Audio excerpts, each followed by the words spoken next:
The Chicago Cubs and the Pittsburgh Pirates go head-to-head in the wild card. Deep left field, and it's gone! The Cubs and Pirates, presented by AutoZone. Wednesday at 7:30 Eastern on ESPN Radio. The topics are hot. The discussion is heated. And we're on fire. The First Take Podcast starts now. Here's what's coming up on the First Take Podcast. The Seahawks beat the Lions after a controversial call. We'll react to the Monday Night Madness. Plus, will CeCe Sabathia's absence impact the Yankees into the playoffs? And Panthers cornerback Charles Tillman joins us in studio. Lots to cover. Let's get right to it. The Seahawks and the Lions from the Great Northwest next on Monday Night Football. Wilson to the 24, takes a shot downfield. It's caught for the touchdown. Doug Baldwin got away from one. He lost the football again. It's picked up, and a big man running is Reed. Stafford complete. Calvin Johnson to the end zone, fumbles it, and it goes out of bounds. It'll be a touchback. Pase completo. Y soltó el balón al final. I just ran to the ball, and it's never over until he crossed that end zone, so I punched at it. The play Cam makes was just extraordinary. Looks to be a significant error. That's an illegal bat. Rule 12-4-1. I have heard about that. Doesn't make me feel much better right now. It would go back to Detroit. It's a 10-yard penalty, but here it would be half a distance to the goal. At the end of the day, you can't leave it in the referee's hands. No, we lost. No matter how we lost, we lost.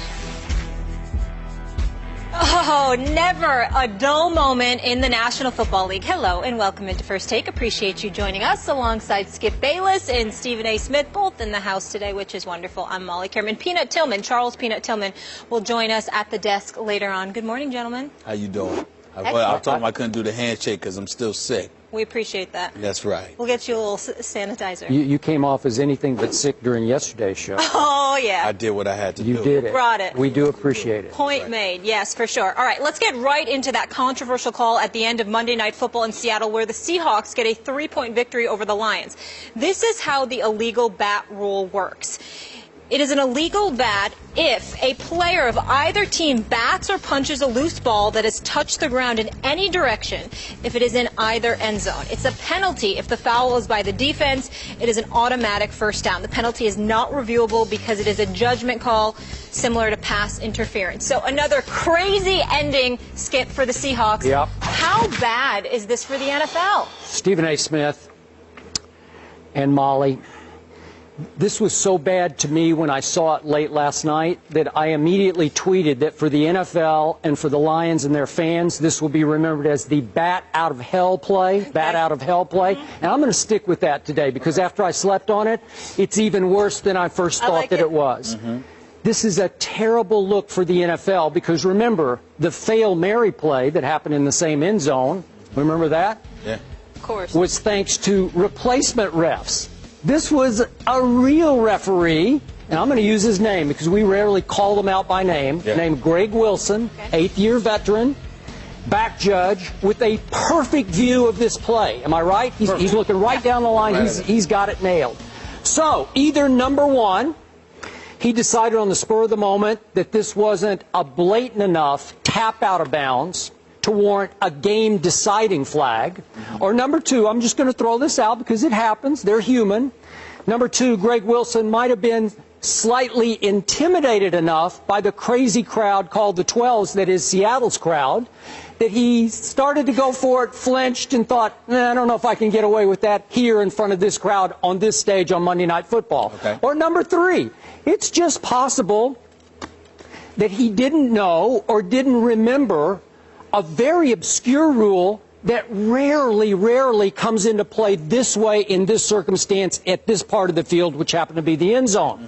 But here's why Greg Wilson had to throw that flag.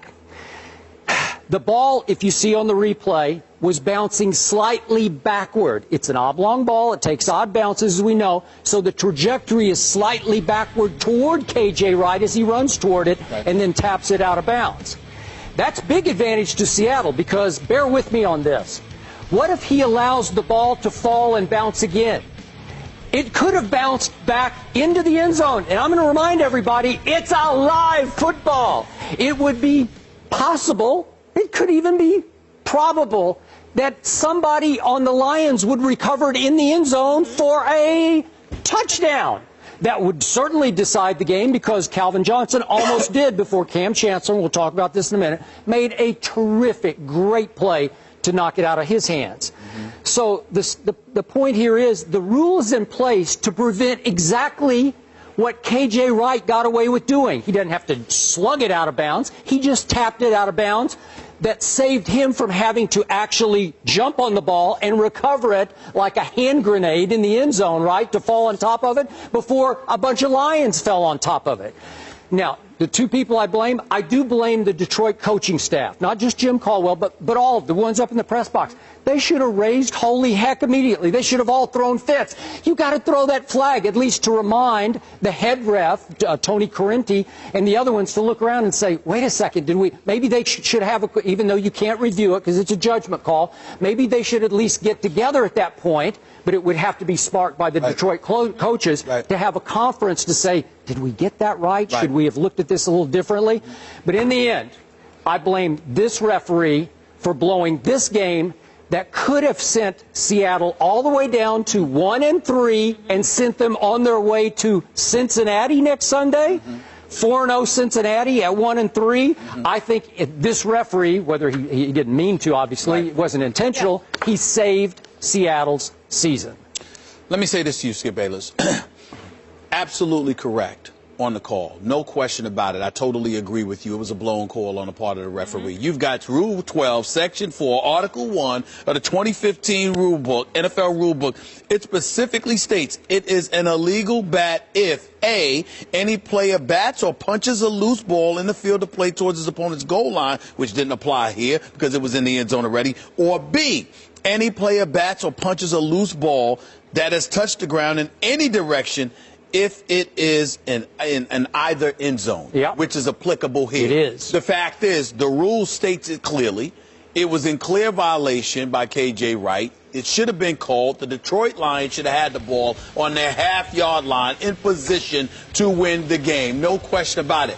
But I put an equal amount of onus because I do understand that human error is a part of the game. All right. But when you have Jim Caldwell and his entire coaching staff failing to raise holy hell and forcing the officials to literally mingle with one another, just get together and say, okay, let's look at this. Let's make sure of this here and discuss it. Even if it's obviously at the discretion of the official and it's not deemed quote unquote reviewable, the fact is you could get together, you could huddle together and make the correction because somebody can remind you of the rule that's in place. You're the back judge, you're supposed to know it, but somebody next to you or somebody in the vicinity may have known it and may have said, look, this is the rule, boom. But if you have no insistence on the part of the visiting team and no one is raising holy hell, and that doesn't happen. Jim Caldwell, listen, despite the fact that Detroit is 0-4, they played hard most of this season. They've been highly competitive most of this season, okay? So obviously with Ndamukong Suh being gone, the mystique of the team, and you clearly have lost something there. They are fighting. They are competing, and I give them a lot of credit. But this is one of those instances where, dare I say, the personality of Jim Caldwell actually worked against him. It could. You know how they say Joe Cool? Well, he's Jim Cool. And being Jim Cool and not being somebody who raises holy hell. Maybe that played a role in the officials feeling it relatively easy to shove him aside and say, this is our call, and that is it. And, you know, from a basketball perspective, Skip, I remember years ago when Michael Jordan had retired, and Scottie Pippen and them came to Madison Square Garden, and the infamous Hugh Hollins, bogus call in favor of Hubert Davis. And Phil, it's hard to imagine he's got bad hips, and, he can't even be on the side. Because that day, he jumped up and down and was spinning around and going crazy. Like, I can't believe how awful this call is. Guess what?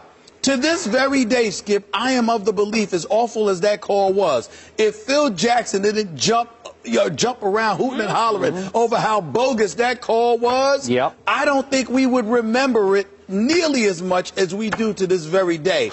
It was because of his reaction. And I bring that up to juxtapose it to Jim Caldwell, and you're looking for fire and brimstone. This is a game on the line here. How the hell do you make this call? No, raise holy hell. and he didn't do it. But in the end, here's what it comes down to more importantly. The officials, the coaches for Detroit, obviously all played a role, but the person who played the biggest role is a guy we once knew as Megatron. Because you can't lose that ball. Well, that's a whole other issue. Yeah, but that's true. You can't lose that ball in that particular situation. And that it's the combination of all three things that lead us to this. Okay, quick thought on that since you raised the issue. Do you blame Calvin or do you credit Cam for that play? I credit Cam. I credit Cam more than I blame Calvin. But I guess the reason why I'm blaming Calvin to some degree, Skip, is because it was a relatively pedestrian performance by him. And as far as I'm concerned, an anemic performance by that offense. Skip, they didn't do anything. The defense set up every point they had for them last night. Well, scored one touchdown, and the field goal, you guys, the defense put you in position for that. Their offense did nothing last night. And the one time they did do something, about to finish off a 90-yard drive, that play happens. So, I mean, that was the only thing they did effective all night. And that was my problem. Okay, I do not blame Megatron at all for that play because he's trying to make a hero play. He sees the goal line. He's got the ball in his left hand. He didn't extend it? But he's starting to. He's starting to extend to get the ball to the goal line. And he gets blindsided. He didn't see Cam come from his back blind side to knock the ball out. But Skip, you got time. You got time. Okay, it's not like this is the last play of the game. It's a minute 51 left. You got time. And if you protect the ball, especially against Seattle, they're piranhas. They are piranhas. They go after it. They didn't have one sack last night. Not one sack, Skip, and their defense was still hellacious. This is who they are. They're piranhas. They're all over you. You have to protect that football. Okay, back to the Jim Caldwell issue. Should he have known? It sounded to me like in Pete Carroll's post-game press conference, he did not know the rule. It's possible because this is obscure. I've been watching this game for a long time, covering it for a long time. I can't ever remember this rule coming into play like that. So it's also possible that Jim Caldwell just wasn't aware of the rule. That's fine. That's fine. It's also forgivable, but let's be clear. Skip Bayless is a journalist and a pundit and a commentator. And this is Jim Caldwell is the head coach. That's your job. No, I know. Now, don't get me wrong. I understand it. It's forgivable because it's an obscure play. You don't see that very often. Okay. Nevertheless, the great ones know. The great ones would know. All right. Just to differentiate for our viewers. And I'm not saying I don't know, because I don't know if Jim Caldwell doesn't know or not. Okay, no, I don't either. But the only time I ever see this kind of rule come into play is usually when a punter muffs the snap near the goal line and it goes back in the end zone. Right. And you see the punter run after the ball. He doesn't bat it. He just kicks it out of bounds for a safety. Right? Yes. Go ahead. But here's the flip side. That is even more of a reason why you should know the rule. Because if it's applicable to a punter, for example, or a kicker, then in some way, shape, form, or fashion, it may be applicable to this. Okay, but here's the nuance. You got to know that. Okay, it's the punter's ball. He's in possession of the ball. It's your ball on offense, and you're going to punt it, and it's still in his possession, and he kicks it out the back end of the end zone, and it's a 2-point safety. Now, again, Jerry Austin was asked after the game, our ex-ref analyst on ESPN, okay, why doesn't a safety also carry the 5-yard penalty? Because it should be a penalty plus a safety. And I think if I understood Jerry right, that it's already penalty enough. You're going to lose 2 points, and you're going to have to punt the ball as a kickoff back to the other team. Okay, remember, in this case, it was different because it's nobody's ball. It's a loose football. It's actually Detroit's ball, and you're knocking it. It's still in Detroit's possession, and then the defense knocks it out of bounds. Right. So that's a different spin on the... Yeah, it's slightly different, but remember, you said it's a live ball. So if it's a live ball, then it's anybody's. Okay. It's anybody's. The last in the possession of Detroit. So the defense doesn't want anybody to recover it, so you just knock it out of bounds so that you end the play with a touchback, which would go out to the 20-yard line, which it did, as opposed to having to fall on the ball and control the ball in the end zone, which the rule forces you to do. You can't just knock it or kick it or whatever you want to do to get it out of bounds. You have to possess the ball in the end zone for you to take it back out to the 20. And this is too easy. And I know he didn't, like, punch the ball out of bounds. Right. He just patty-caked the ball out of bounds, and maybe that fooled the referee, like, boy, that wasn't too blatant or egregious. It was blatant. Okay, but it is blatant. It is. You saved yourself having to recover the football. Yeah. Okay. Bottom line, it was a bad call, and Seattle got lucky. It was a bad lucky. Right. Well, Seattle got lucky. Seattle got lucky, but Cam Chancellor, that wasn't a lucky play. No, nope. We're going to get into that right now. So the Seahawks are now 2-2, and as Stephen A. just mentioned, Seattle is not allowed a touchdown in their last 18 regular season quarters with Cam Chancellor on the field. Stephen A., going into the season, you had Seattle as your Super Bowl pick. Now, through 4 games, has your opinion changed at all seeing this team? Well, it hasn't changed, but I'm not as resolute in that opinion as I was at the beginning of this season. And the reason why is because of their offense. I picked this team to win the Super Bowl championship for 2 reasons. That elite defense, the Legion of Boom, you know, and all its supplementary parts, the defensive line and so on and so forth. Also, their motivation, because no matter how motivated the New England Patriots are due to Deflategate and the whole fiasco that entailed, the bottom line is they stand here today as the reigning defending Super Bowl champions. And the Seattle Seahawks sit here today as a team who believes it was theirs, and their head coach gave it away by not giving the ball a beast mode a half yard away from the goal line.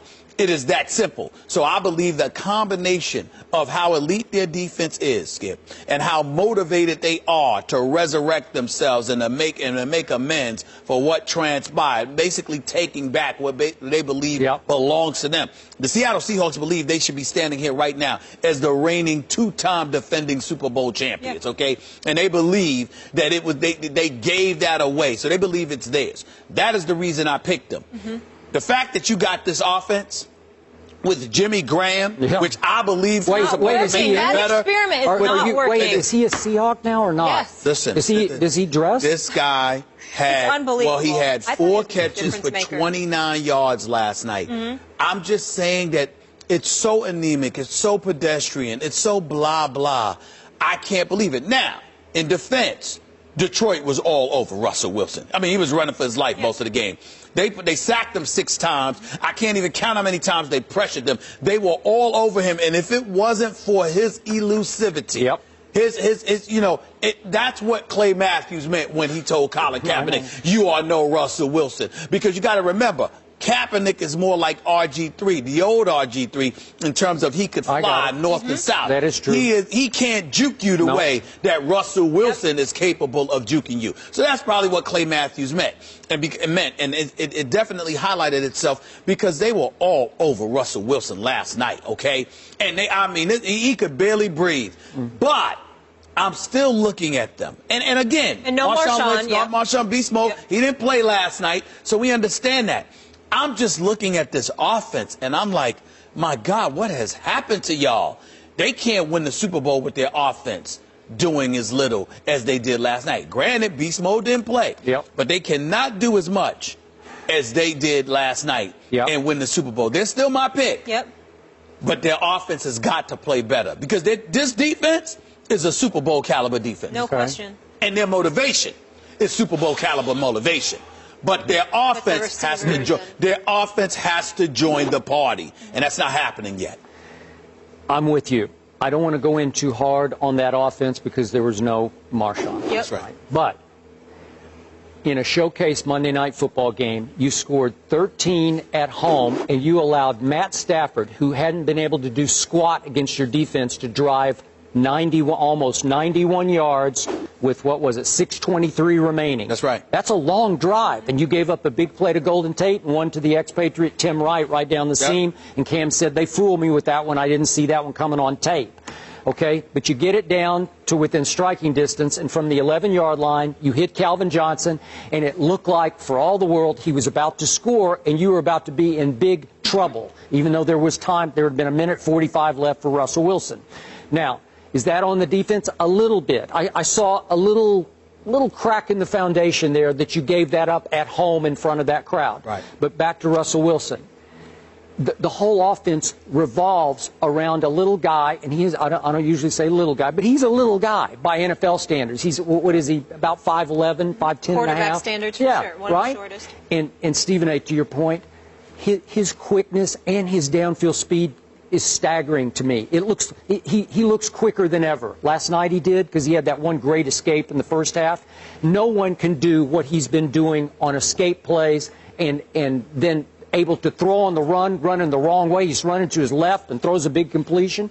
But it's a high wire act. And he fumbled twice that hurt them badly. They lost the turnover battle 3-1 and still won the game at home. That's pretty great.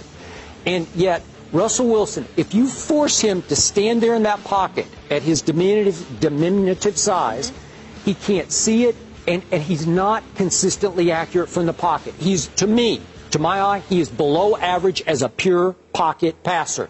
But if he gets outside, he is absolutely lethal as I've ever seen of anybody outside. He's what Johnny Manziel hopes he can one day become, because he's doing better than, he's Russell football. That's who he is, because he's making plays. And at one point, Gruden said last night, boy, he better not keep doing this, because at some point it's going to catch up with him, but he keeps pulling it off, and I got to give it to him. It's interesting. He does keep pulling it off. You know what?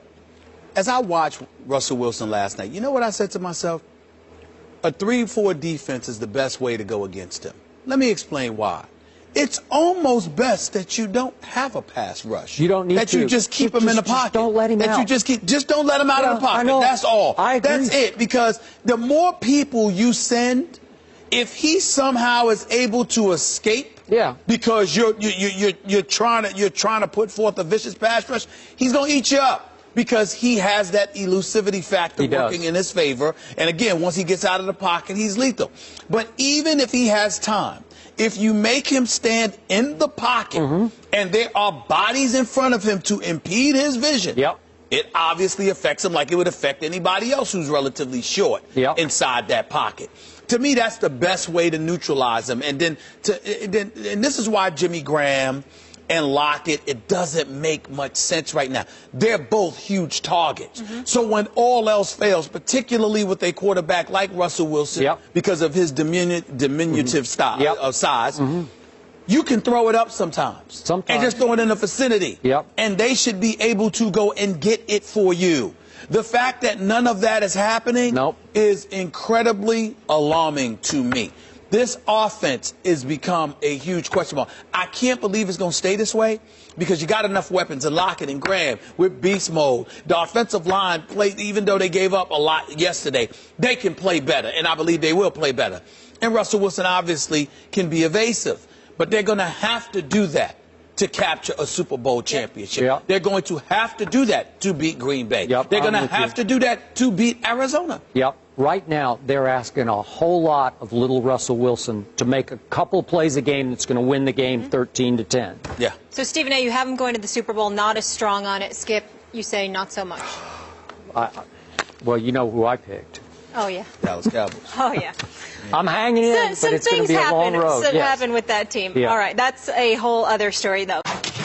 We're not going to give up, and we're not going to give in. We're going to continue to fight, and we got to learn how to compete. We don't know how to compete yet, and it's all about pride. You have to have pride in yourself, and it's a very competitive sport. This is a game of life, but you got to know when things aren't going right that someone has to step up, and that's what we're not getting right now. Texas is now 1-4 this season, the team's worst record through 5 games since 1956, a very long time ago. Clearly, this isn't what Longhorn fans are accustomed to. Stephen A., what should Texas do? Well, Texas should wait until the season's over, and then they should replace Charlie Strong. Wow. But I want to make sure I clarify my comments, because I think people are misconstruing what I'm saying. And I was talking to Mike and Mike yesterday, and I called in about it. In no way am I questioning the football acumen or the coaching ability of Charlie Strong. I am just saying that the odds are stacked against him. Look at the handwriting on the wall and understand when it's your time to go. That's all I mean by this. If Texas was a place where they were not used to success, where there was patience, where there was a long-term plan, I've got nothing to say. This is par for the course. Look at what Charlie Strong had to come in there and do. He had to get rid of like 9 or 10 different players because they were bad guys in the locker room. You know, there were leadership issues. They were Brown lovers. They were guys that wanted to do things a certain way and didn't want to do things his way. And behind the coach's back were encouraging dudes to do things differently. So you had to get rid of those guys. We get all of that, okay? So you went 6-7 last year. Now, granted, Mac Brown didn't have the greatest years, 9-4, 8-5, 2 of the last 3 years, stuff like that. Had one season where he went 5-7. I think that was back in 2010, if I remember correctly. But prior to that, it was religiously 10 and 11 win seasons. At one time, there was, 13-1 national title, championship game appearance. I am simply saying that even though there was time for a change and Charlie Strong seemed like the good candidate, here's where you run into a problem. You were not only 6-7 last year, but you get blown out by TCU. Your only victory came, who was that again? Rice. It was Rice, right? Yeah. That was about it. Nobody else did they beat. And then I'm looking at it and I'm saying, well, wait a minute here. And this is where it really hit me. When you talk about their ranking in terms of recruiting, they're getting out recruited by Texas A&M, of course, TCU, Baylor, Houston. The University of Houston is outranking them in recruiting. Ladies and gentlemen, this is Texas. But he hasn't been given a 4-year recruiting cycle. Wait a minute. This is Texas. Let me use, because I got some relatives in Texas. Let me use my, my southern drawl here. Texas. This is what we're talking about. Oil money. You got to work on that, New Yorker. We do have to work on it. We have to work on it. How do? Okay. Here's the deal. I love the folks in Texas. I'm not being derogatory here. I'm saying to you, it's Houston. We're talking oil money. We're talking Texas. We're talking Austin, Texas. We're talking the Texas Longhorns. And you're being out-recruited by Houston? What I'm saying to you is this. This ain't about Charlie Strong, the competent coach. I believe in this man. I believe under better circumstances he should stay. But the AD who hired him obviously hired him against the wishes of a bunch of boosters, alumni members, etc. They're coming out now and publicly declaring they support Charlie Strong. But you know this better than me. Behind their back, with all of these struggles going on, they want that man out of there. They just don't want to look like the bad guy. Nobody's a fool here. We can see the handwriting on the wall. So my point was, not only is that going on, not only is your number one supporter, the AD, going, but on top of it all, you're looking bad because with all of these first-class facilities and the resources that you have, which are second to none, you are getting out-recruited by all of these other universities in Texas? That is a problem. And I'm saying, see the handwriting on the wall? They ain't going to support you, Charlie Strong. I don't care what they say. Get the hell out of there. Get out of there as quick, fast, in a hurry. Go to Miami. And not only that, this is what they're going to use, Skip. You tell me this because you know, listen, I know college football because of you, my man. Come on now. You're the one that got me started watching it religiously. I especially know this college football. That's right. Yeah. Look at what McElwain is doing at Florida. Man's undefeated. He is flat out balling, okay? I think that cupboard was not there when you took over. That's right. It was full. And look at Windham in Utah. Look at what they're doing. They're number 5th ranked team in the nation. And Charlie Strong, 1-4. Okay. Winless in a quick question. I got to acknowledge the obvious elephant in our living room. Sure.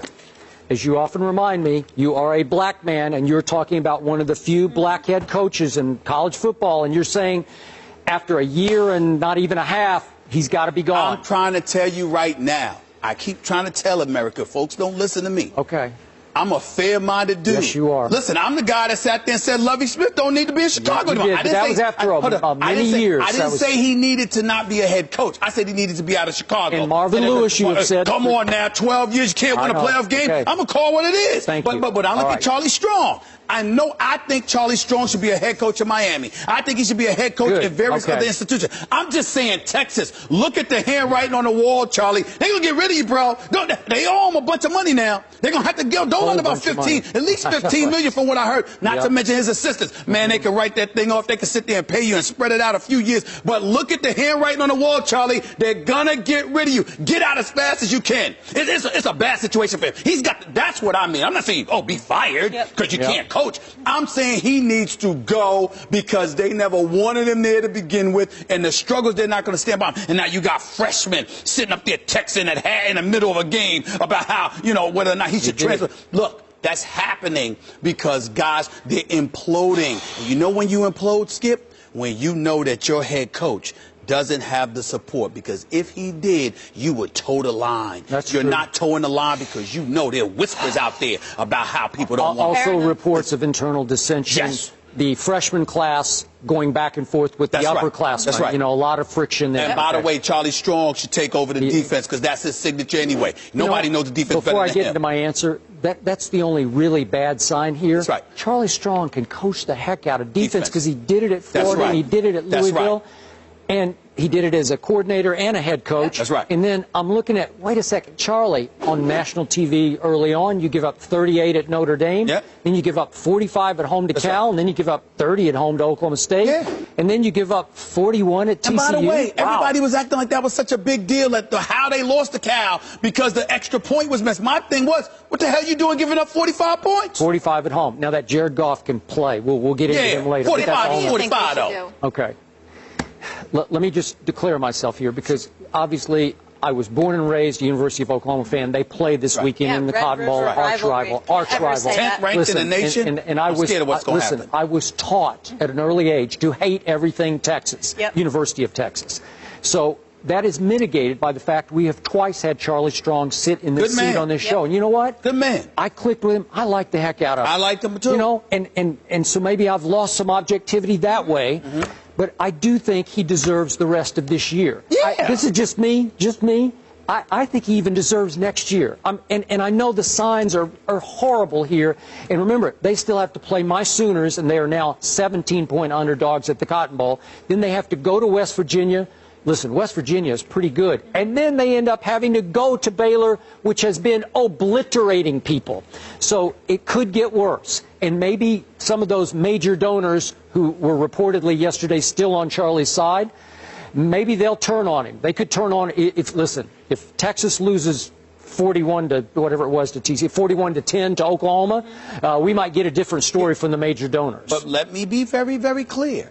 I'm not saying that Charlie Strong should be fired right now, shouldn't be allowed to complete the season.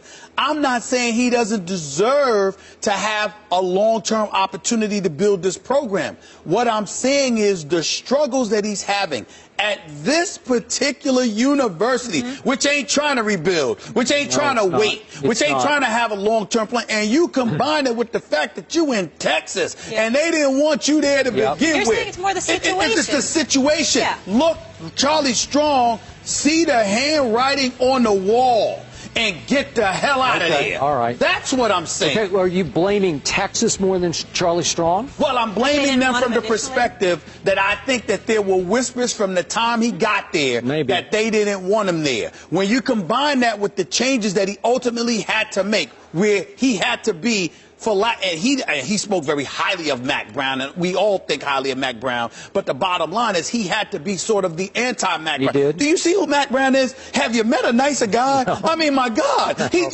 just a sweetheart of a guy. Yep. Well, that's not Charlie Strong. Nope. He's not a bad guy. No, Charlie Strong is a good tough guy. But he's a tough guy. He's a disciplinarian. Well, who's going to understand that transition slower than kids? Kids are going to be like, I'm not used to this. I didn't come here for this. I came here for Mac Brown. I didn't come here for this. So it's a struggle for them. And I'm like, look, you don't have the time. Even though you have the resources, you're surrounded by people who really want you to fail. And there are great opportunities for you elsewhere. Because no matter how much even if you win at Texas, when you're surrounded by people who don't want you around, well, you take it when the opportunity is just so great until something just as great, if not greater, comes along. All right. That's all I'm saying. Okay, he did get one huge break. The AD who hired him, Steve Patterson, had alienated so many of the major donors that he got fired after just 2 years. That's right. And it was such a PR nightmare for that school that I think it would look even worse if then at the end of this year you remove Charlie Strong. So I think he has a little PR cachet just because that guy made such a mess of the athletic department. I don't believe Charlie Strong has any PR cachet in Texas. Well, it's by default. And you know this better than me. All that matters at Texas is Texas. Okay. They don't care how the outside world feels. Okay. Football country. That's who they are. Last quick point, being totally objective. Charlie Strong did one thing in-game strategy that really did rankle, I'm sure, a lot of Texas fans. And that was in their first conference game at home against Oklahoma State, who's a pretty good football team. They had them on the ropes. That's why, remember, they had Cal and Oklahoma State on the ropes. Those are two pretty good teams, so let's give him that. Even though you're giving up a lot of points, you're also, because the young quarterback, Gerard Hurd, is pretty good. I like him. He's not a good thrower, but he can, man, you talk about Russell Wilson. This kid's got Russell Wilson all over him. Okay? So you're in the game against Oklahoma State, maybe in control of the game. I watched the whole game. Oklahoma State has the football and is driving for the tying field goal, and Charlie Strong got a 15-yard unsportsmanlike conduct penalty for arguing with the ref and set up the tying field goal.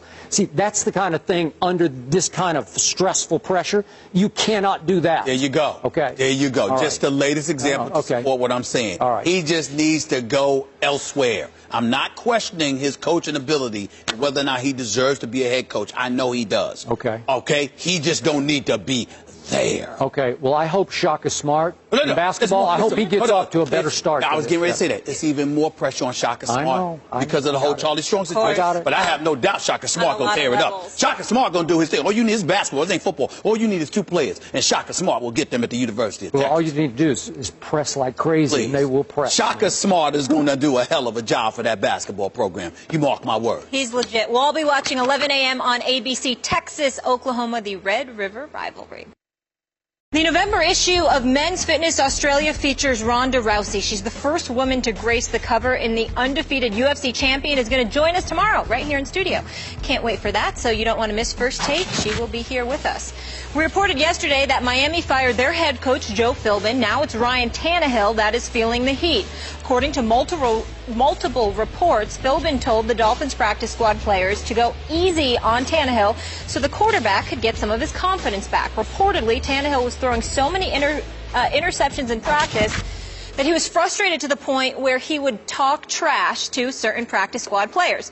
After they would pick him off, quote, listen to this, enjoy your practice squad paycheck, enjoy your practice squad trophy. If that is true, just wow. Stephen A., your reaction? The operative word is, the operative sentence rather is, if that is true. Because we don't know. Yep. If that is true, Tannehill has lost his team.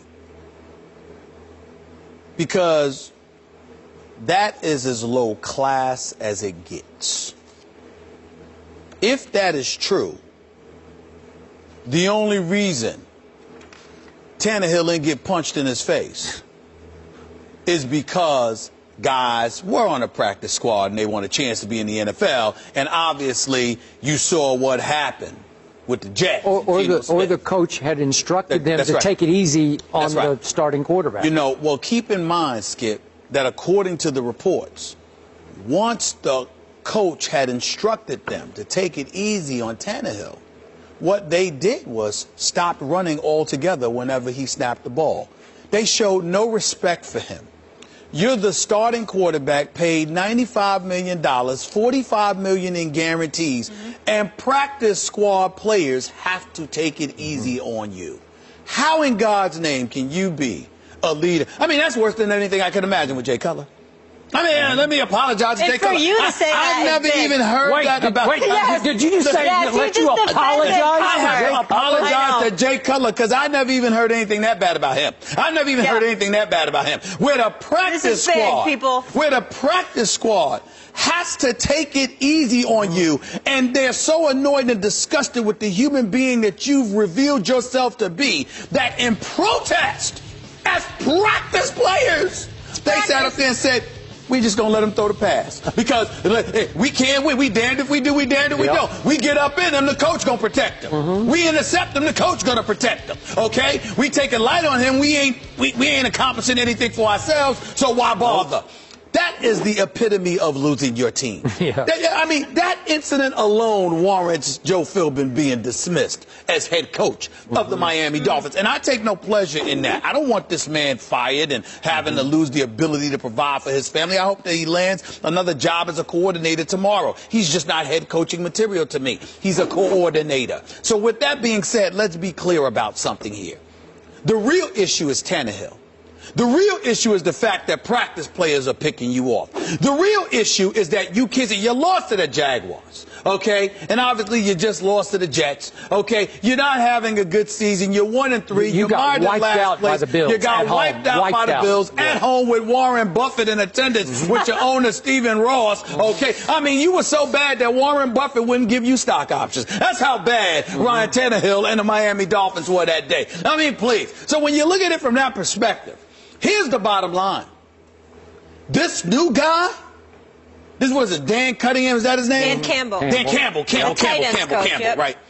I got to admit to you, Skip, he's just a tight ends coach. And in one press conference with him, I saw what I saw more in 3+ years with Joe Philbin. I'm with you. And I said this, I looked at him and I said to myself, well, he's not going to have a problem getting in anybody's face. Right? No. I mean, do you see how massive this dude was? I was sitting there saying, are you sure he ain't playing? Are you sure he ain't playing? He was a player. He looks like he can play right now. That's a big boy. That's a big boy. So I'm looking at it from the perspective of, this is the kind of guy that can get in a dude's face. Let's go. This is what you need to do. This is your job. If I'm him, I'm calling Ndamukong Suh and the crew up in there today. What do y'all want to do? Ndamukong, you were the man on Detroit's defense. What did y'all do in Detroit? What is it that you want to apply here? Offensively, I'm looking at Tannehill. You better man up, because I'm going to send these cats after you. And it ain't just a practice squad. It's going to be the first teamers, because that's what you got to go through on this NFL level. Did you say that to these boys? Did you say that to them? Money or no money, you're going to apologize right now. Because if you don't, I'm going to send them after you like a pack of wolves. Deal with it. They ain't play no games here. It's football. Every Sunday, okay, because we're going to save money, because we damn sure don't expect to see the Dolphins on Monday Night Football. I haven't looked at the Monday night schedule in the last week or so I don't remember. But I don't expect to see the Miami Dolphins on Monday Night Football with their mediocre selves. Walking piece of mediocrity that they are at this moment. I wouldn't give them mediocrity. Right? Listen, I'm saying, you Dan Campbell, you're going to roll up on Tannehill, because that's just bougie, it's uppity, it's elitist, and it just speaks to, you don't say that to cats. What if you're the new interim coach, looking like you could still play, and you roll up on him and get in his face, and you completely wreck what's left of his confidence? Well, Is that not possible? I'm not saying that you disrespect him. I'm saying that you highlight that he has no right to be disrespectful to other people. Now, if you can't do that, you ain't head coach material. It's just that simple. If you can't do that, if you can't remind somebody that you're supposed to respect your teammates and you ain't supposed to belittle them like that, then you know what? I'm going to send them at you like a pack of wolves, because this is what you got to deal with on Sundays, what you getting a break here for. You know, I must remind everyone, we got thrown this story on the fly as it broke yesterday, and so we were off the top of our heads. I had forgotten that the interim coach that Philbin replaced was none other than Todd Bowles. That's right. Are you kidding me? And the finalist was Mike McCoy for the Chargers. So he takes his team takes his team to the playoffs his first year in San Diego. And Todd Bowles, even though we like Todd Bowles a lot and we appreciate the job that he's doing, it's only 4 games in. I understand. McCoy took the Chargers to the playoffs. I'm betting on Todd Bowles. So am I. I'm betting on him. So am I. Yep. Okay, so back to the story. Look, I don't want to beat this to death. I've been on record before Tannehill's draft. I just never loved him for exactly this reason. I watched him a lot in college, and he never had consistently confident body language. His teammates never consistently responded to him as the driving force of the football team. He never looked like he really believed he was a quarterback. Remember, he was a receiver for a while in college, and he always looked like a talented receiver playing quarterback to me. He's got skills, we know that. He's not terrible, he's not a bust, he's just not that guy. And you're betting on that guy, and I told you yesterday, it's going to be hard to fix the Dolphins until you fix him, and unless you can fix him, I don't think he's that fixable, given all this. Well, so, okay, then where do you go? And let me do this about Stephen Ross. You've read a lot about him, talking about South Beach, talking about wealth. He's an A-lister, right? He wants to have A-lister celebrities in his box during games. But why don't you hire an A-list coach? Because how do you pick Joe Philbin, the offensive coordinator at Green Bay, who didn't even call plays? How do you do that? Because he's a nice guy, because he's impressive when you talk to him, because he comes across as a guy I could get along with? Why wouldn't he supposedly flirted with Harbaugh? I don't know what went on. He denied it, but whatever. But why don't you go get a big guy? You can afford it, go get a big guy, some big name. I don't know who it would be, but start over with somebody who will turn everybody's heads in South Beach, because it's hard to turn heads in South Beach because there's a lot of distractions, as you always point out, right? Yeah. Okay, all right. Well, that's what I'm saying. So, Joe Philbin? Are you kidding me? Stephen Ross hired Joe Philbin? I ain't gonna lie to you. Those one of those rare cases where looks ain't deceiving at all. What you saw was what you got. To be honest with you, with Joe Philbin, let's just call it what it is. I'll leave it at that. What I will tell you is that I look at a guy like Dan Campbell. He looks like a football guy. The press conference was so telling, too. Well, I mean, he looks like a football guy, and he's going to tell you what needs to be done. And let's give him a chance and see what he does. But clearly, Philbin wasn't the guy. And when you look at a guy like Tannehill, here's the reality. He's only completing 56% of his passes. Now, they don't have much of a running game. That's the bottom line. They got one of the worst running games in football. There's no question about that. They got the 30th ranked offense. He's been sacked 10 times. We ain't even counting how many times he's been hit. So when we look at it from that perspective, when you hear this kind of stuff, you literally have to wonder. You're not just playing for the coach and for the team and for yourselves. You're also playing to help the quarterback.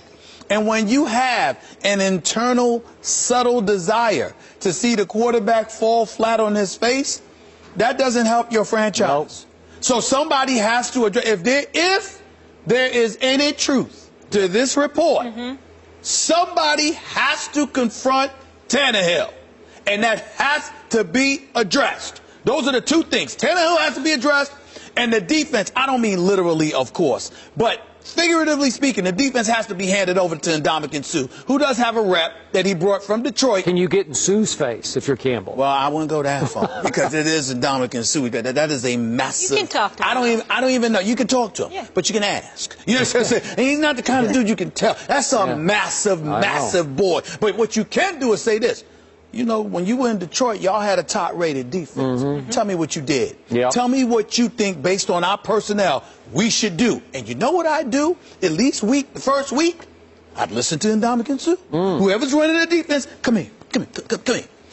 Listen to this dude right here. What you say? The mayor down there. What you say? I am the mayor. He's got the key to the city. I got the key to the city. But what I'm saying to you is this. That's what you need to do with Ndamukong Suh. Come here. Okay. You need to listen to him. Whatever he say, just try it. Just try. Let's appease the big boy, because when he ain't right, what is right? You don't want. It's one thing for him to be mad against opponents. For him to be mad internally, that makes life very, very difficult. Because what you gonna do about him? You can't get security to do anything about the Ndamukong Suh. Nope. No, just what's wrong with trying? What you need? Do you need anything in Ndamukong? Can I get you a cup of coffee? Do you like Starbucks? You want a vanilla latte, small or large? What do you want? I don't know if I go that far. What can I do for you? That's what I would be doing with Ndamukong Suh. The three key words, though, which you mentioned, if it's true. Monday, December 14th, guys, they are on Monday Night Football. Giants come to town. Really? I wouldn't mind being in that. That's a cakewalk for the Giants. Would you guys want to go on the road for that? You know what? Nice. I might go. You know, Ray Lewis, Trent Dilfer, Steve Young, they have invited me. The South Beach, Monday Night Football, that don't sound like a bad option. I'm just saying. Meanwhile, CC Sabathia said in a statement Monday that he will check into rehab for an alcohol problem and will miss the entire postseason. And the Yankees are standing right by him. I'm probably more proud of the inner strength that he showed yesterday than any day that I've had him as a manager. And he did the right thing. It's a very courageous thing to do. You know, we play for CC now. And you know, CC's gone to the mat for us many, many times. And I know me personally and a lot of us in here, we wouldn't have a ring if it wasn't for CC. So now we go to the mat for him. Stephen A., how surprised were you about Sabathia entering rehab right now? I was stunned, to be quite honest with you. But the first order of business I want to say, and I don't, this is not about CC. I don't want to come across as insensitive, but I can't stand when I see statements like A-Rod just made, we play for CC now. Because, see, if you go out tonight against the Houston Astros and you strike out 4 times, what am I supposed to think of you at that moment in time? See what I'm saying? And by the way, that has high possibility. It has high possibility against this guy, Keuchel. I mean, come on, A-Rod. I respect where he's coming from, but now they're going to watch you. And if you stink up the joint, did you play for CC then? It's just, It's just vintage A-Rod. Just drives me crazy when they do that, because now I'm praying he don't strike out. You see what I'm saying? Anyway, back to CC. I was shocked because of the timing. Yeah. I was shocked because the playoffs are about to begin, and my Yankees are in the postseason. And he went from obviously not expected to play tonight, but if they win tonight and they go up against the Royals in the ALDS, and likelihood is that he would have been able to participate in that. Having said all of that, I applaud his decision. He did the right thing for himself. He did the right thing for his family. And I'm not an expert on alcoholism, okay? My thing is what I've been associated with in terms of people and my family, friends, etc. They've had drug issues, not alcohol issues. Thank God not my immediate family, but you know what I'm saying. I think that when it comes to CC, it was stunning, but I applaud him. And more importantly than anything else, you know, you support him. CC's a good man. I've known CC for a long time. You know, we're not friends or anything like that. I've hung out with him on a few occasions.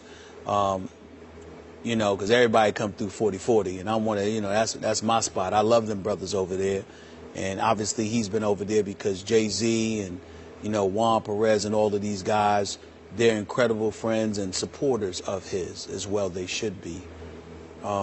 This is a real difficult time for him to reach the conclusion that he needed to check himself into there. Now, that is not something to be taken lightheartedly. He is, regardless of his affable personality, the fact that he's personable and he can talk to anybody, that he's kind, that he's great, he's a great person, he's a high-end competitor, he's a champion, he's a Cy Young Award winner, he's all of these things.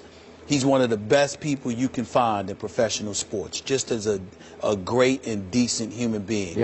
And he's a high-end competitor. There is no way on earth that he would have gone into Joe Girardi's office and said, I need help at this moment in time, unless he felt that he had hit rock bottom and he was a detriment to the team, himself, and his family. So that says to me that things must have gotten really, really bad in order for him to get to this point. And I think this is one of those times where, you know, as folks in the media, whatever, we need to step back, and as opposed to being judgmental or, you know, trying to cast aspersions or doing anything else, we need to step back, touch our humanity, and recognize this man needs all the support in the world that he can get from all of us. And our prayers are with him and his family. Amen to that. Here's why this was so shocking to me. I first met CC 11 years ago. We've had him on the show numbers of times. And from what I know about baseball, he is as popular and as highly respected as any player in the entire sport. Now, that's a mouthful I just said. As popular and respected as any player. Now, obviously, alcohol will pick on anybody. You know, if you've got the bad gene in you, you can become alcoholic like that.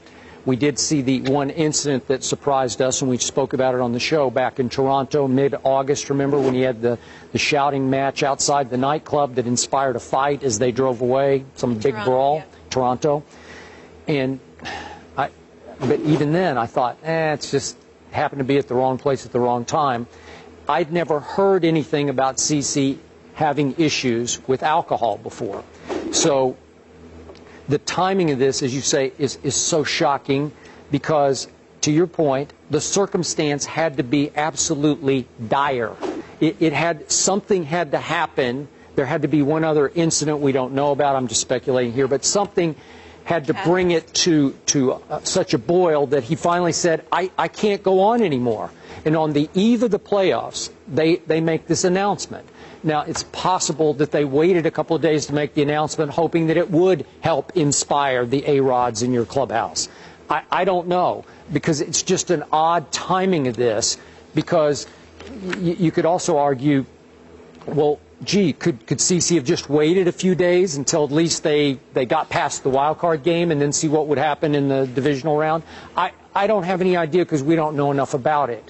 But the timing is shocking because of the figure involved in this. There's no way CC Sabathia would have picked this time to make this decision unless the straits were dire. There is no way on earth he would do that. And I've been around him, and let's be clear about something here. Never once have I seen him inebriated. Yeah. Never once. Every time I've seen him in public, at a public event, or anywhere else, he has always been CC.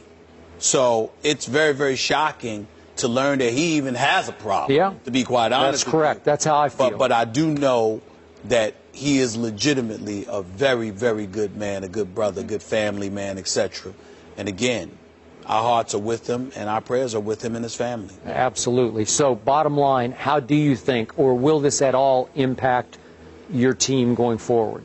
I don't think that it's going to have an impact on the Yankees one way or the other. They're either going to show up and play well because they lost 6 of their last 7 to end the season. They did. They're either going to show up and play well or they're not. I know this much. I don't want to hear CC as an excuse for losing. I can promise you that. The Houston Astros are lethal. Keuchel can ball. He's pitched 16 scoreless innings against the Yankees in his last 2 meetings, got an ERA a little over 1. He has dominated the Yankees. I am very, very concerned about him. But the Yankees are one of the leading home run hitting teams. Okay, and even though the Astros are as well, the Astros also strike out more than practically anybody. The Yankees going to win this game tonight. They better handle their business. And CC had, by his standards, an off year. Is that fair to say? 6 ERA over 4. Yeah, he's been a little better lately, but I don't know that he would have. Worse. Yeah, but he was getting better. Mm-hmm. Yeah. We wish him and his beautiful family the best. They also do a lot in the community. I want to point that out through their Pitch Foundation. Joining us now is a Pro Bowl cornerback who played 12 seasons with the Chicago Bears and had 36 career interceptions. Now in his first year with the Carolina Panthers, they are 4-0. We welcome to the desk Charles Peanut Tillman. Thank you so much for being with us. Thanks for having me. How you guys doing? You've turned around the Panthers, haven't you? Yeah. No, I single-handedly. And you're repping the colors right here with a little blue. Y'all put that on. Nah, don't say y'all. No. Don't say y'all. He speaks for himself. You two, I did not do that. We turned it around. All right. Yes. We'll get into that in a minute, but first we need to react to last night. So we have to get your take. Cam Chancellor forced a Calvin Johnson fumble on the 1-yard line to pull off a Seahawks victory over the Lions last night. Here's the rule on the play. It's an illegal bat if any player bats or punches a loose ball that has touched the ground in any direction if it's in either end zone. So you can take a look at it. We have it up there on the screen. Charles, this was craziness. What is your reaction to this call? Well, I think the football guys must like the Seattle Seahawks. Mm-hmm. Correct. They seem to be getting all the calls. I mean, he missed the call. It happens. But I think in that moment, you got to make that call because Detroit, they needed that call to help them win that game. So you were not okay with that referee, and I'm going to call his name, Greg Wilson, sort of looking the other way, keeping his flag in his pocket. Well, if I'm Seattle, yeah, I'm glad that he kept his whistle. I'm glad he swallowed his whistle. Now, if I'm Detroit, I want him to blow that whistle. I want you to throw that flag out. You know, it's subjective. It goes both ways. Was it blatant enough to throw the flag on knocking the ball out of bounds? In my opinion, yes, because based off where the back judge was, he had a clear line of sight. Beautiful shot of it. Yeah. And accidental as it was, you have to throw that. Y'all finished with this subject? I just want you to make sure you get all those questions out the way. Oh, you mean you're going to change the subject? Yes, I am. Y'all, I just want to make sure y'all good. Y'all good with it? Well, now, wait a second. You're not going to go on the penalty, though. No, I'm not going to go on the penalty. So I want to make sure you got all those questions. I got to say one other thing. Go ahead. Because I'm going to throw this back out. Go ahead. I'm calling this the bat out of hell play. Because this is going to live for a while on the NFL and with the Detroit Lions and their fans. So this referee, in the spur of the moment, maybe he's starting to reach, and then he decides it's not blatant enough to warrant a game-deciding call at that moment. And I'm going to throw this out again because it works psychologically in the minds of some of these referees. Right. Is there any tougher place to play or referee than that outdoor stadium? You've played up there. I played there, yeah. In my opinion, every place is tough to play. Okay. Fan noise, the crowd, but they the situation in the game, they the break moment, records. the time. Arrowhead breaks records. Right. Again, can it be a little intimidating for a referee? I'm sure it can be. To pull a flag that would change the game. Yeah. In front of that crowd at that moment on a Monday night stage. I'm sure it's a little bit. How do you offset it? Does the coach step in? Like a coach like Jim Caldwell and his staff, if they're literally outspoken and demonstrative in opposing it, is that the hope? The hope is for them to get the call. And the thing I love about Caldwell is like we're not going to use excuses. We're not going to, it's they missed the call. Hey, we should have played better. Right. He's not letting the game, or he didn't let that one play decide the game for him. He's like, we should have did more in the game, so it didn't have to come to that point. Gotcha. Go ahead. Can I change subject? Yes. Do I need to get a Bible and I feel like I'm finna go on trial right now? No. Yeah. I just want to ask. Seat's a little warm. I know where this is going. No, please, not for him. Not for him. I just want to ask you, how's it feel to be gone from Chicago?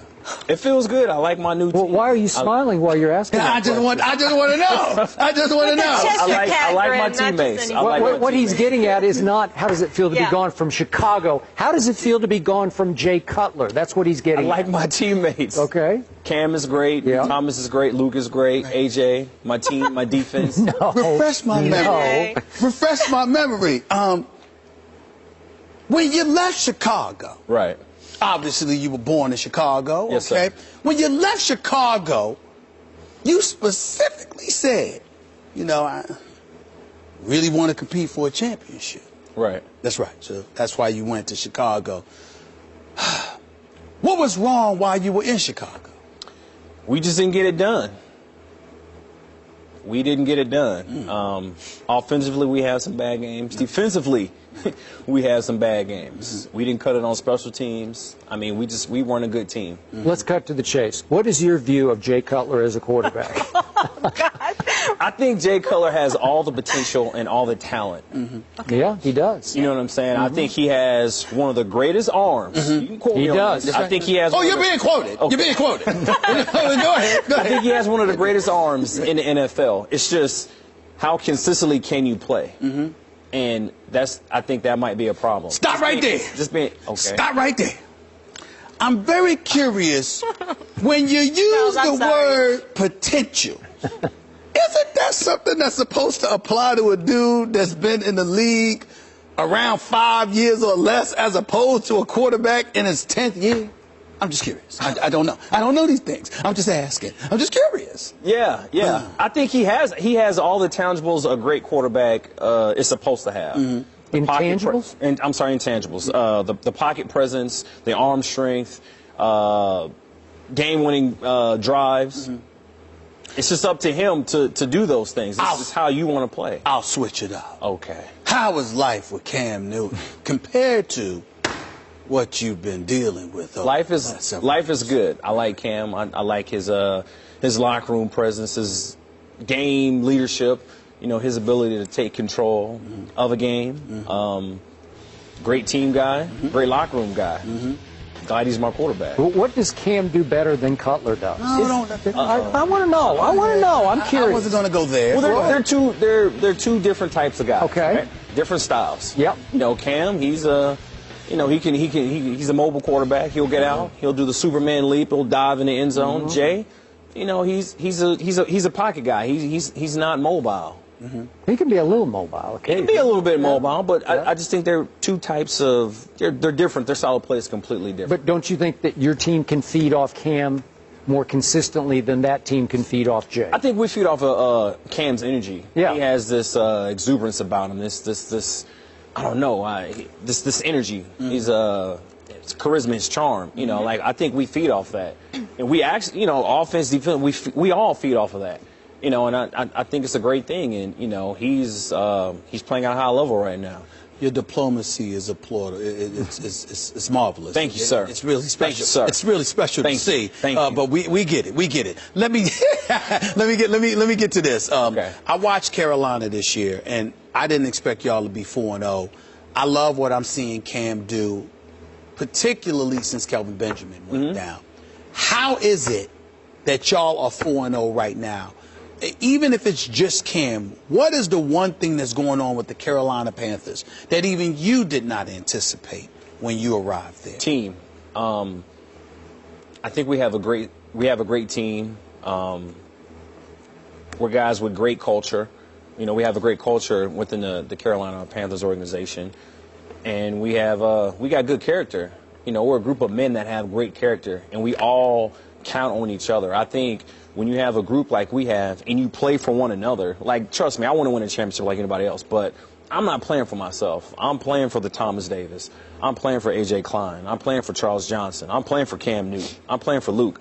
You know what I'm saying? I'm playing for those guys, and those guys are playing for me. We're playing for each other. It's not, we're not selfish. So when you say something like that, excuse me for going on, Skip, but when you say something like that, Skip and I, just a few minutes ago, in all seriousness, we just finished discussing Ryan Tannehill and what was reported. We don't know whether it's true or not, but what was reported was that he was getting picked off by guys on a practice squad. Right. And he went up to them and he said to them, enjoy those practice squad checks and all of this other stuff. And obviously that caused a lot of friction on Saturday prior to their game in London against the Jets on Sunday.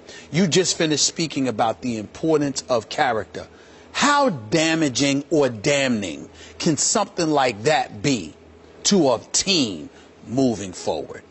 An incident like that. Yeah, loose lips sink ships. And I think that if you're that guy, you know, you have no idea the influence that you have on others. And with a guy at the quarterback position, the leadership position, I think it's deadly if that were to happen. Right. I don't allegedly. That's right. It is alleged. We do not know. We do not know. Yeah.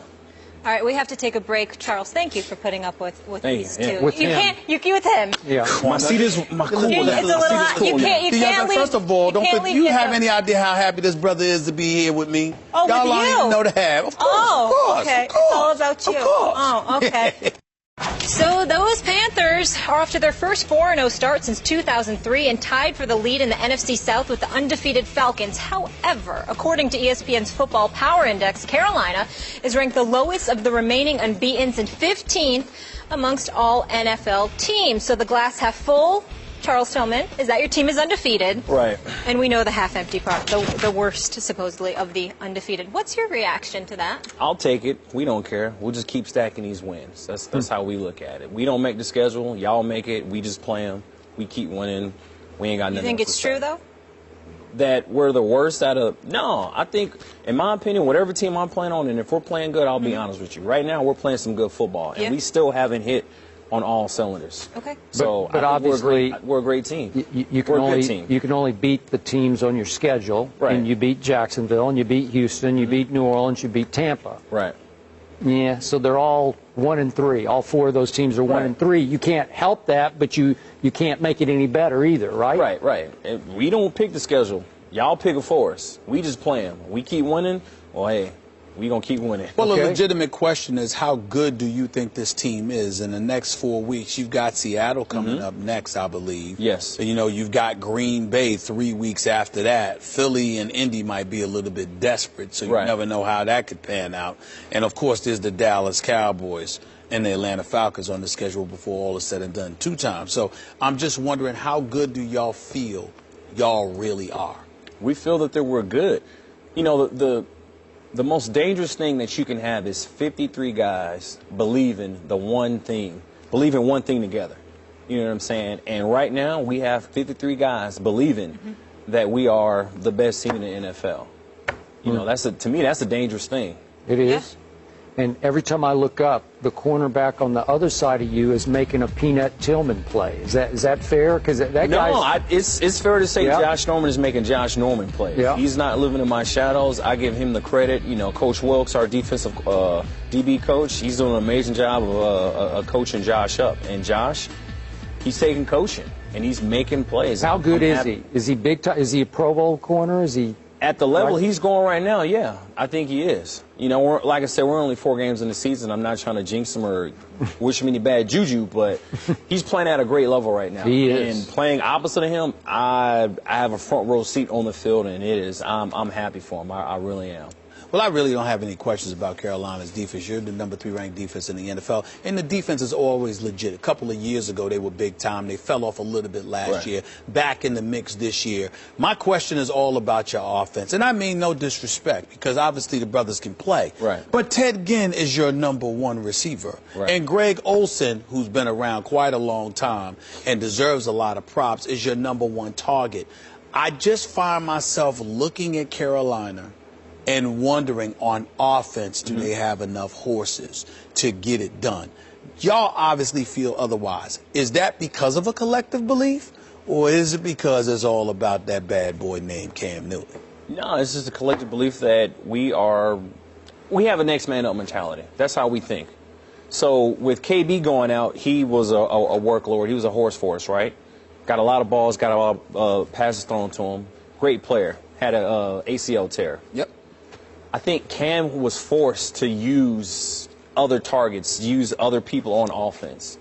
Running backs, receivers, tight ends. I think he's dishing out the ball equally with everybody on offense. And I think that's one of the things that's helped change his game. And I'm loving what I see on offense. How much attention are y'all paying to the Atlanta Falcons? Because they look like a completely new team. I mean, Dan Quinn has got that defense looking legit. I know y'all are preoccupied week to week with what you're doing. Right. But how much are y'all paying attention to what's going on in the ATL? I'd say just a smidget. Just a smidget. They do look good. We just have a one game season mentality. So whoever's next up on the schedule, I think Seattle. We got a bye week this week, then we got Seattle. So right now, all the attention and focus is on Seattle. So as a veteran leader on this football team, what was your view after what you heard inside your locker room about Cam and Hockey Lee and what went on between the two of them? Well, I think Cam felt some type of way about what Ed said. You know, he voiced his opinion. Ed said otherwise. No, I didn't say that. And I don't know. I mean, there's nothing will happen after that. I hope if Ed gets another one of our games, you know, he's able to call the game fair. And if Cam does get a hit, I hope that he can he'll make that call legitimately. Did you get to talk to Cam at all directly about it? I did not, no. Okay. I did not. Well, the one thing I pay attention to, fellas, is this. First of all, Skip and myself, we believe Cam. Right. I looked at him, I said, I don't see a dude that's lying. Right. What are you going to make that up for? Right. Where's that going to come from? I don't understand that. That's number one. But number two, Skip expressed a concern that because Hockey Lee has such a reputation, he's so revered in officiating circles, he may not even have to be at the game. Right. Because of who he is. Right. And the kind of reputation he has. And the insulated environment, that culture, you know, guys coming to his aid. That could end up working against Cam and the Carolina Panthers. Have y'all thought about that at all? Yeah, I thought about that. Hopefully it doesn't come to that because of his reputation and his celebrity, you know, his celebrity push-up status. Hopefully it doesn't come to that. You know, I hope thus far at this point, whoever gets our games in the future, just call them fair, for us and the opposing team that we're playing.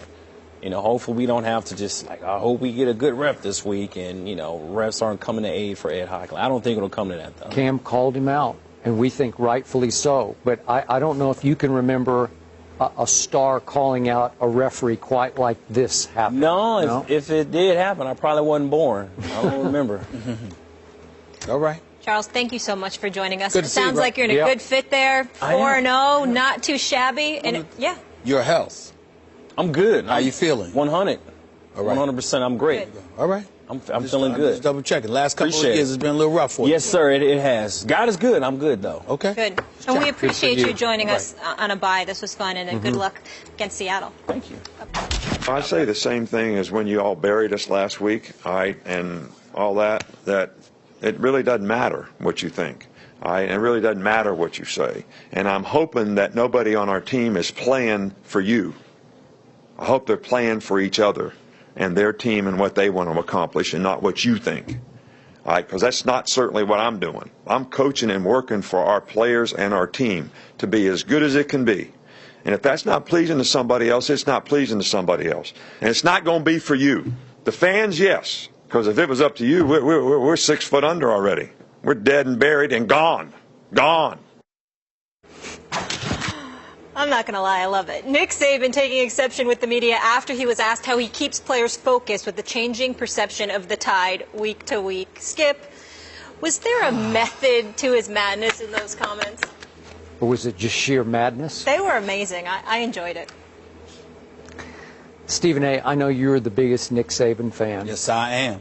I don't want to hear a Roll Tide yet. Just save it. Do I have to wait? Yeah. Go ahead. Just go ahead. Roll Tide! Okay, we're good now. We're good now. We're official. Stumped Georgia. You got that one now. Stumped them. No question. One of us has some objectivity when it comes to Nick Saban. Got it. And I'm going to assume there's some method to the madness because clearly he is trying to unite his team as us against your world out there. All you media people, we're going to show you because we showed you at Georgia and we kicked Georgia's behind and we buried Georgia just like you thought we were already buried 6 feet under. Okay, I get all that, and that's a good way to unite a team that was struggling because of what Nick Saban did, because he started the backup quarterback against Ole Miss in a game I still believe they should have won, and I think they would have won it if they had started Jake Coker at quarterback instead of Cooper Bateman. That's just me, because he threw the offense off, they got in a hole, and they couldn't climb back out of it. And we saw what happened to Ole Miss at Florida. Okay, now back to method to madness. At some point, Nick Saban just loses it when it comes to some members of the media who just push his hot button, his hottest button. And he was clearly aiming the comments at somebody out there in the crowd. I don't know who it was, but he kept going back at this somebody. And think about the irony of what he was saying. Dare I say the hypocrisy of what he was saying, because he's saying, you don't matter. What you say does not matter to my football team, and it definitely doesn't matter to me. But between the lines, he's saying, I read every word you wrote last week, or I heard everything you said on your radio show, or everything you said about me on television. I took it to bed with me. I slept with it. I let it get down into my soul because I couldn't wait for this opportunity on this day to shove it right back in your face. So clearly, he's taking it extremely personally, and I think that's just sheer madness. You know, there's some method, and then there's just pushing Nick's button, and somebody pushed his button, and he could not wait to shove it right back down everyone's throat, and he would not let it lay. And so if you don't care about what they're saying, why would you express such outrage over what they said last week? Is that, dare I say that about the great Nick Saban? Yeah, dare you say I just said it. May I address All this? hail. Yes. May I address this? Let me get real serious and all joking aside, because in light of the subject we touched on yesterday, people are going to look at what I say about Saban and they're going to say, what's the difference? Let me express right now. When I brought up, in the interest of full disclosure, when I brought up the Kevin Durant subject yesterday, and I addressed that, I'm not addressing that anymore. I said what I had to say. You did. Kevin Durant is a good man. He's a good young man. He's a role model. He's a great basketball ambassador. I just think he made a mistake by personalizing something towards me, and that is what I was addressing. Okay. Not his right to say something about the media, not his right to express his frustration or whatever the case may be. And for the idiots out there, you see all these public. Don't worry about them. I'm just talking about okay. GQ now all of a sudden is the latest, and he's threatening them or whatever. No, what I was saying is this: if you're sensitive to what people have to say, well, I got 4 live hours on the airwaves every day. You understand? You do. Now, if you want to interpret that as a threat, be my guest. That's not what to me, that's not a threat. That's just a point in fact. Now we get to Saban. Here's the difference. Skip Bayless, when you talk about Saban, first of all, Saban didn't let you know who exactly he was talking about. That's number one. Number two, Saban has earned the right to be frustrated, because unlike somebody pointing out the obvious, as in you haven't signed a contract extension and you might be looking to go to LA or somewhere else since you haven't signed a long-term contract with the team that you're with. This is Nick Saban saying, you guys always have something to say. Despite the fact that I have 3 national titles, despite the fact that over the last 7 or 8 years or so, I've been 12-2, 14-0, 10-3, 12-1, 13-1, 11-2, 12-2, and now I'm 4-1. He's saying that no matter what, it's always gloom and doom. And the people that I have to deal with on an everyday basis from a media perspective never seems to be satisfied. Not only that, Nick Saban backed it up over a year ago when he talked about his winning percentage, and then he said, now if I compare that to you guys and your predictions and how often you've been wrong, he said some of you are lucky to even have this job because of how wrong y'all have been, how often y'all have been wrong. Okay. So he's pointing out that reality, and he highlighted, he said not the fans, he's talking about the media. Because sometimes the media pretends, excuse me, there are some people in the media who pretend like they're representing themselves as an extension of the fans' voice, as opposed to acknowledging, look, this ain't about the fans. This is what I think, and here's why. Nick Saban, you talk about somebody, and I ain't asking for it, but you talk about one of my pleasures. If I could sit down and just interview somebody, I ain't talking about his football team. I'm talking about him. I'm talking about his attitude toward the media. I'm talking about his attitude about everything. Oh, my goodness, you talk about heaven coming early. I wish I could sit down and talk to Nick Saban, because let me tell you something right now. Most of the time, I find his points to be very valid. He has a history and a reputation, specifically at Alabama, where some of the scrutiny that he gets is very, very undeserved. Okay.